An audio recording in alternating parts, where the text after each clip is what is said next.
తాకట్లో ఉన్న మీ బంగారాన్ని విడిపించి ఆ రోజు ఆన్లైన్ రేటుకి కొంటాం. Sharma gold company. నమస్తే రమ్మగారు. నమస్తే జయ.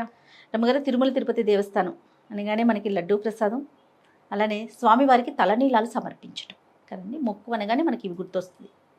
తలనీలాలు అనేసరికి పిల్లలకి ఫస్ట్ టైము చాలామంది అక్కడే తలనీలాలు సమర్పిస్తారు కదా రమ్మగారు. అవును, చెవులు కూడా కుట్టిస్తారండి అక్కడే కొంతమంది. ఎక్కువగా మనం తలనీలాలే వింటుంటాం. ఏటా వెళ్ళిన వారు ఏదో మొక్కుకున్నప్పుడు తలనీలాలే సమర్పిస్తాం స్వామి నీకని మొక్కుకునే వారిని కూడా చూస్తూ ఉంటాం. ఆడవారు 3 కత్తెరలు ఇస్తూ ఉంటారు కదండి. గుండు కూడా కొంతమంది చేయించుకుంటారు, తలనీలాలు సమర్పిస్తూ ఉంటారు. ఈ మధ్య ఒక వార్త వింటూ ఉన్నాం, ఆడవాళ్ళు సమర్పించవచ్చని సమర్పించకూడదని. మీ అభిప్రాయం ఏంటి? అభిప్రాయానికి ఏముంటుంది జయ? సిద్ధాంతం ప్రకారం అయితే స్త్రీలు తలనీలాలు సమర్పించకూడదు. ఎందుకంటే ఈ స్త్రీ శిరోజాలు తీసేది ఎప్పుడు మన భారతీయ సంప్రదాయం ప్రకారము వైధవ్యం సంప్రాప్తించినప్పుడు పూర్వకాలంలో కేశఖండన చేసేసేవారు, జుట్టు ఉంచేవారు కాదు. ఏంటంటే ఈ జుట్టు తీసేయటం వల్ల ఎప్పుడు తల బోడిగానే ఉంటుంది, వీళ్ళు సౌందర్యం ఇతరులకి కనపడదు. ఇతరుల వల్ల ఆడవాళ్ళకి వచ్చే సమస్యలు రాకుండా ఉంటాయి ఒకటి. ఇక పూర్వ సువాసిని లక్షణం, ఇది వరకు భర్త ఉన్నాడు ఇప్పుడు లేడు, ఇప్పుడు వీళ్ళింతే వైధవ్యానికి సూచనగా జుట్టు తీసేవాళ్ళు పురాతనమైన విధానము. పూర్వం చేసేవాళ్ళు భర్తగారు లేకపోతేనే జుట్టు లేకుండా ఉండాలి. చిన్నపిల్లలకి పెళ్ళిళ్ళు చేసి సంటప్పుడే పెళ్లి చేయటము, 10 ఏళ్ళు వచ్చేసరికి అలా భర్తలు పోవటం, వీళ్ళు 14 ఏళ్ళు వచ్చేసరికి బూర గొరిగించి మూల కూర్చోబెట్టడం మన తాలూకు పురాతన విధానం. తెల్ల చీర కట్టి కట్టడం, ఆ సాయం పంచలే, చీర కాదు, పంచ కట్టుకోవటమే. వాళ్ళు పంచనే చీరలాగా కట్టుకునేవాళ్ళు, ఆ తల గడప కనపడకుండా ఉంచుకునేవాళ్ళు పూర్వం.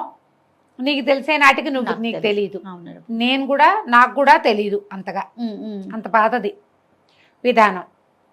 భర్త ఉండగా జుట్టు తీసుకోకూడదు, స్త్రీలు కేశాలు కట్ చేయకూడదు, భర్త కేశాలు కనెక్షను అని ఖచ్చితమైన అభిప్రాయం ఉండేది. అది వేరే సంగతి. ఇప్పుడు స్త్రీలు తీసుకోకూడదు, స్త్రీలు ఎందుకు తీసుకోకూడదు అంటే ఇచ్చేవాళ్ళు ఇస్తూనే ఉన్నారా లేదా అమ్మా? ఇస్తున్నారండి. అవునా? నేను నా 3-4 ఏళ్ల వయసు అప్పటి నుంచి తిరుపతిలో జుట్టిచ్చి వచ్చాం అన్న వాళ్ళని నేను అప్పటి నుంచి చూస్తూనే ఉన్నా. 10 ఏళ్ల వయసులో తిరుమల వెళ్ళినప్పుడు కూడా ఆడవాళ్ళు కొంతమంది జుట్టిచ్చింది కనపడేది. ఎందుకు వస్తాయి ఈ ప్రశ్నలు? ఎవరు కావాలనుకుంటే వాళ్ళు ఇస్తారు, లేకపోతే స్త్రీలు ఇవ్వకూడదు, వాళ్ళ ఇంట్లో వాళ్ళు ఒప్పుకోకపోతే ఇవ్వరు. పాయింటే కదా. ఇంట్లో కుటుంబ సభ్యులు ఒకటి ఉంది కదా. ఇప్పుడు వాళ్ళ ఇంట్లో వాళ్ళు ఒప్పుకున్నప్పుడు, వాళ్ళు ఏదో మొక్కుకొని తీసుకున్నప్పుడు మనం ఎవరమమ్మా వాళ్ళకి చెప్పడానికి? ఆడవాళ్ళు తీసుకోకూడదు, మీరు ఎందుకు తీసుకున్నారంటే నా ఇష్టం, నేను దేవుడికి మొక్కున్నా ఇస్తాను అంటారు. ఎవరో గురుగారు చెప్పారు, ఇంట్లో వాళ్ళు ఒప్పుకోలేదు, ఇవ్వరు. వారి వ్యక్తిగతం మీద ఆధారపడి. ఖచ్చితంగా ఇది పూర్తిగా వ్యక్తిగతమే జయ, ఖచ్చితంగా. ఇప్పుడు ఈ జుట్టు ఇచ్చే ప్రోగ్రామ్ ఎక్కడి నుంచి వస్తుందో చూద్దాం. అసలు అలా ఆలోచించండి మీరు. ఈ ప్రశ్న అడిగేటప్పుడే ఇది ఆలోచన రావాలి. ఇదివరకు కూడా నేను ఈ మాటే చెప్పాను. విపత్కరమైన పరిస్థితుల్లో మొక్కుకుంటాం మనం. దేని మొక్కుంటాం జయ? బస్సు రావట్లేదని, టైంకి ట్రైన్ అందాలని జుట్టు మొక్కుకుంటారా ఎవరైనా? కాదు కదా. దేవుడా బస్సు ట్రైన్ అయిపోతుంది, ఏదో 5:06కి మనం ఇంకా రోడ్డు మీద ఉన్నాం, 6ంటికి ట్రైను, అయ్యో ట్రైన్ మిస్ అయిపోతుందేమో, వినాయకుడు కొబ్బరికాయ కొడతాను నా తండ్రి, బస్సు ట్రైన్ మిస్ కాకుండా చూడు అంటాం. కొంతమంది అట్లా మొక్కుంటారు.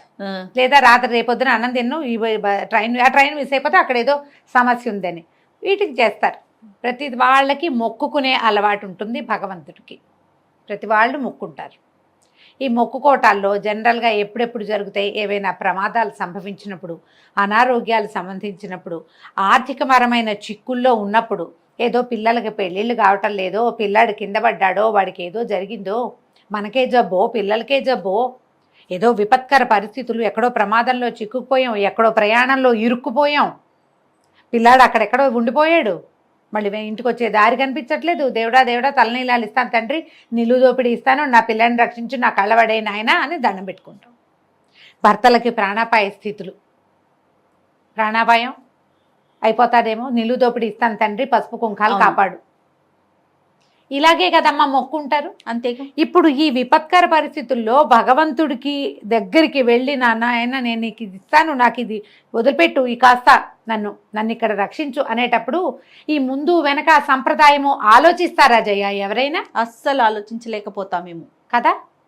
ఆలోచించరు, నిలువు దూపిడి మొక్కేస్తారు. ఆయన హాస్పిటలైజ్ శుభ్రంగా ఉన్నాడు, సడన్గా పడిపోయాడు భర్త, హాస్పిటలైజ్ చేశారు, ఏదో బైపాస్ చేయాలన్నారు, లేకపోతే ఇంకోటి ఏదో అన్నారు, కష్టం అండి 24 hours. ఇప్పుడు కదా మొక్కేది.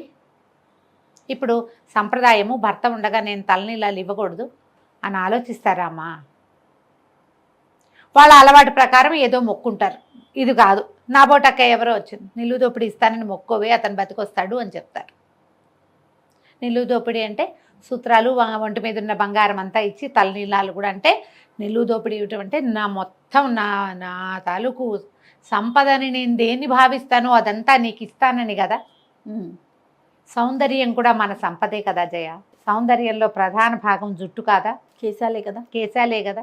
చూడంగానే మనకి ఏం అందమంతా పోయింది కదా. నా మీద నాకు ఏ ఆసక్తి లేదు, అదంతా నీకైతే తల నీలాలు ఇస్తే తలిచ్చినట్టు అప్పుడు మొక్కుతారు. నేను తల జుట్టు ఇవ్వండి అని ఎంకరేజ్ చేయట్లేదమ్మా, మీకు అర్థమవుతోంది కదా. అవును, అందరూ జుట్లు ఇవ్వాల్సిందే అని నేను చెప్పట్లా. ఏదైనా విపత్కర పరిస్థితుల్లో ఉన్నప్పుడు మొక్కుకున్నప్పుడు మొక్కు తీర్చుకొని ఇవ్వండి.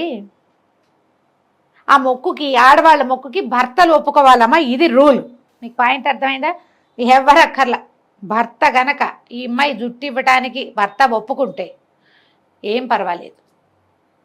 ఆయన ఉన్నాడుగా పక్కనే, ఇద్దరు కలిసే తీయించుకుంటారు. ఆయన జుట్టిస్తాడు, ఆవిడ జుట్టిస్తుంది, దేవుడికి దండం పెడతారు. ఇందులో జాతి నియమం ఏం లేదు.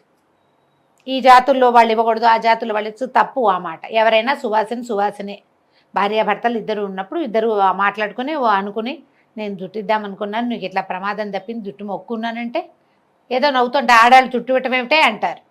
ఏమో నేను మొక్కున్నానంటే సరే నీ ఇష్టం, తన కోసమే కదమ్మా మొక్కుకుంది. ఒక్కోళ్ళు ఒప్పుకున్నప్పుడు ఊరుకోడు, అప్పుడు 3 కత్తెరలో ఇవ్వండి, సరిపోలేదా? అంతే. పూర్తిగా వ్యక్తిగతము. భగవంతునితోటి మనం ఎట్లా కనెక్ట్ అయి ఉన్నామనేది మొదటి పాయింట్. రెండోది, ఆడవాళ్ళు సువాసిని జుట్టు ఇవ్వాలంటే భర్త అంగీకారం ఉండాలి. అతను వద్దంటే మీరు చేయకూడదు, ఇది రూల్. అంతే. మీరు ఇప్పుడు మా రోజువారీ ఊరికే మీరు తిరుపతి వెళ్ళినప్పుడల్లా మిమ్మల్ని జుట్టు ఇవ్వమని నేను ఎంకరేజ్ చేస్తున్నానని పొరపాటు కూడా అనుకోద్దు. అలాంటి కామెంట్స్ చేయబోకండి దయచేసి, నా ఉద్దేశం అది కాదు. ఇట్లా ఏదైనా ప్రమాదకర స్థితిలో ఉన్నప్పుడు మీరు భగవంతుడికి మొక్కున్నప్పుడు ఆయనకి ఇచ్చిన మాట తీర్చుకోవచ్చు. ఆయనకి కనుక మీరు మీరు మాట ఇస్తే భగవంతుడికి ఇచ్చిన మాట ఇవ్వండి, ఒప్పుకోండి. ఆయనకి ఏం చెప్పారో ఆ మాట ఇదేసేయండి, ఓకే, నిలబెట్టుకోండి ఆ మాటని, అంతే. దాంట్లో తప్పులేదు. ఓకే రమ్మ గారు, నమస్తే. నమస్తే జయ.